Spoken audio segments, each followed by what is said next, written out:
Hi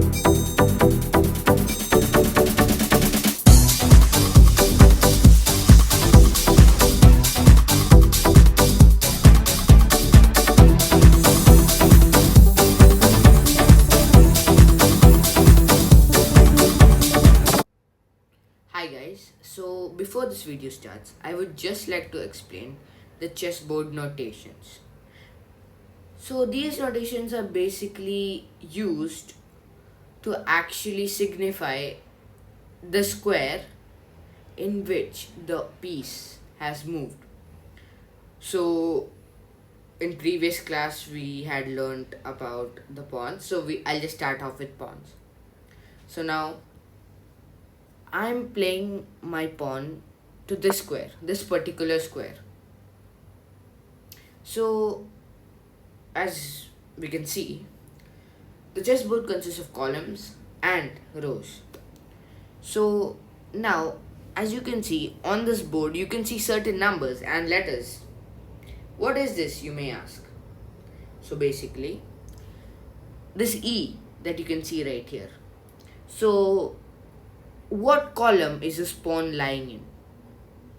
There are 8 letters, A to H, and this pawn that I moved is on the E column. And on what row is it? There is 1 to 8 rows and it is on the 4th row.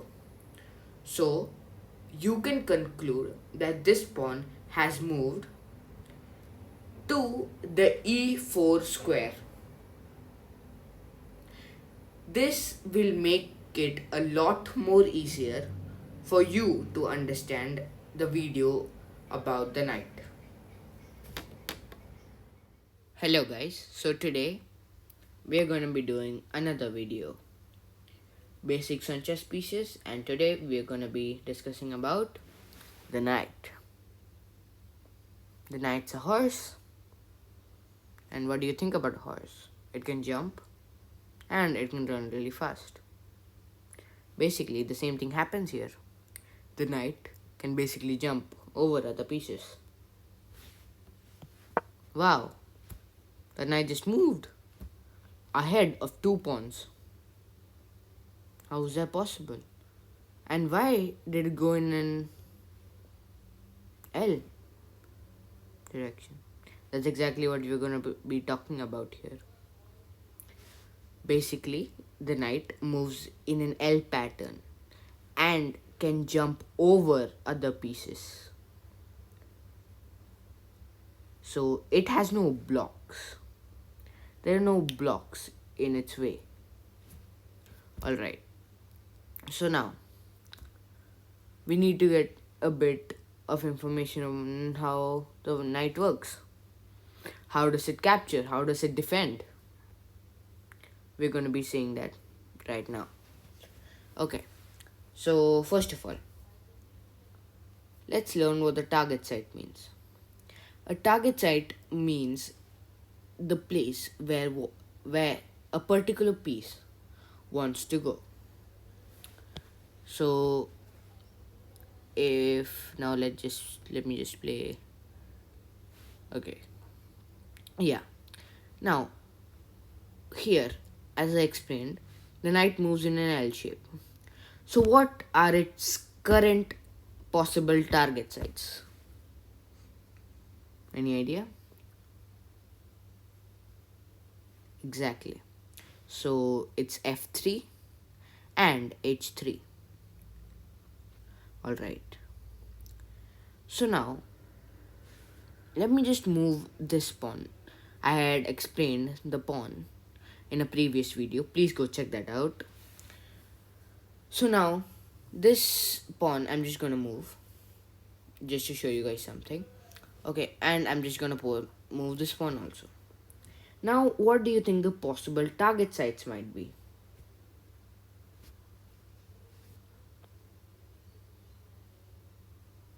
If you guessed E2, F3 and H3, you will be completely correct. Anywhere. So, wow, it can just move there. Great. Can it move here? Yes. Can it move here? Great. So,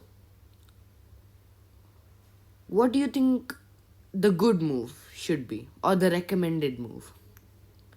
The recommended move always is g3. And I know what you're thinking. Why is that? Why don't you go to h3 or to e2 in this position?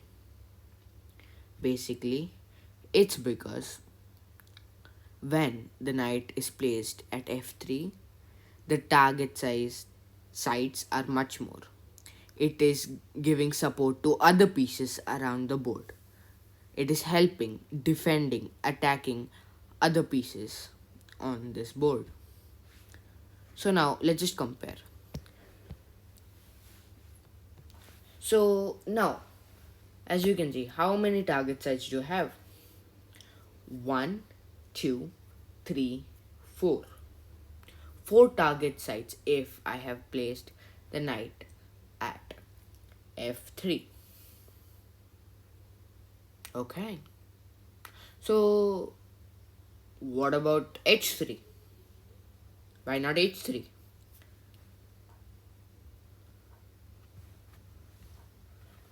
So now what are the target sites?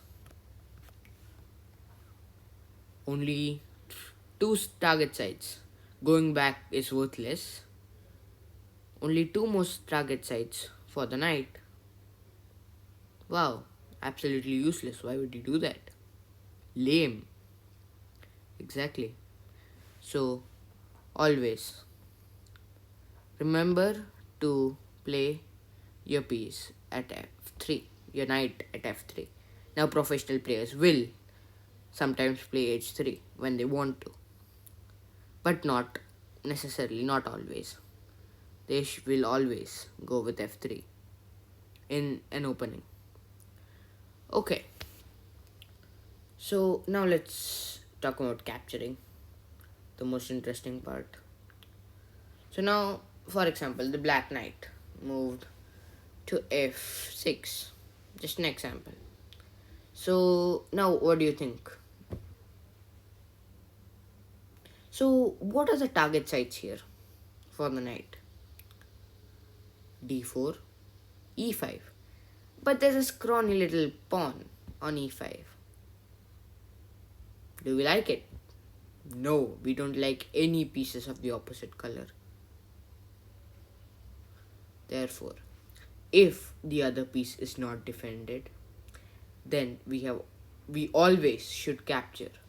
So now, since the e5 pawn is unguarded and in the target of the knight, of the white knight, therefore we will definitely capture.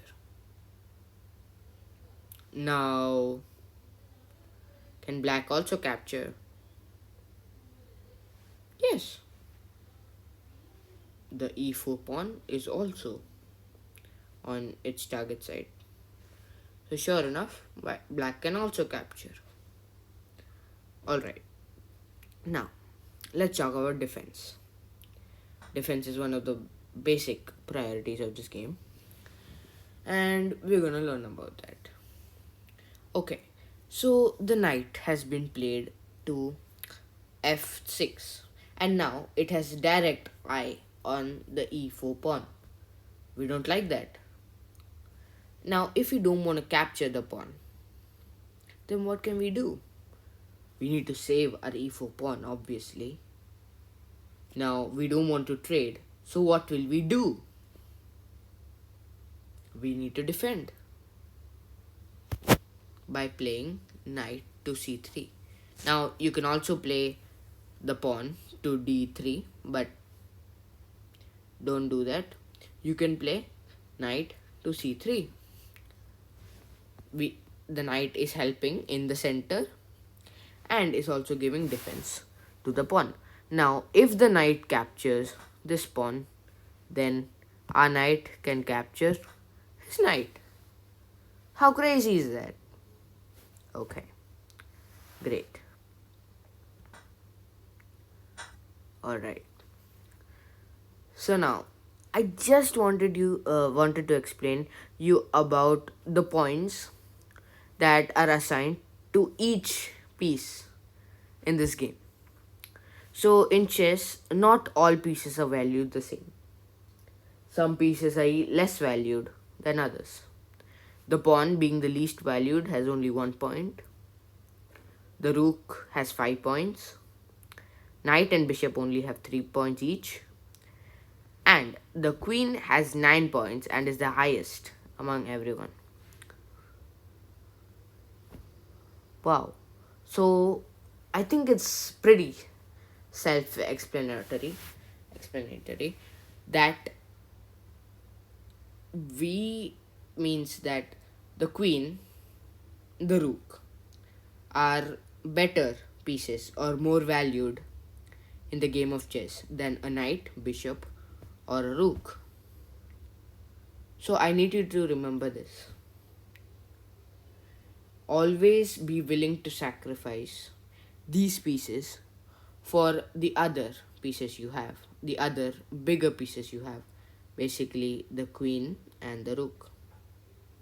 Never let them get into danger. Always protect it with the knight. Protect them and never let them go. So now, if you're planning on trading for a knight for a queen, it's a completely bad trade because a queen can provide you much more in the game than a knight. I wish you all have understood. We have learned everything about the knight. Now, the next class, I'll be explaining about the bishop, another important piece. Stay tuned for that video and don't forget to like, share, and subscribe. See you guys in the next video. Peace.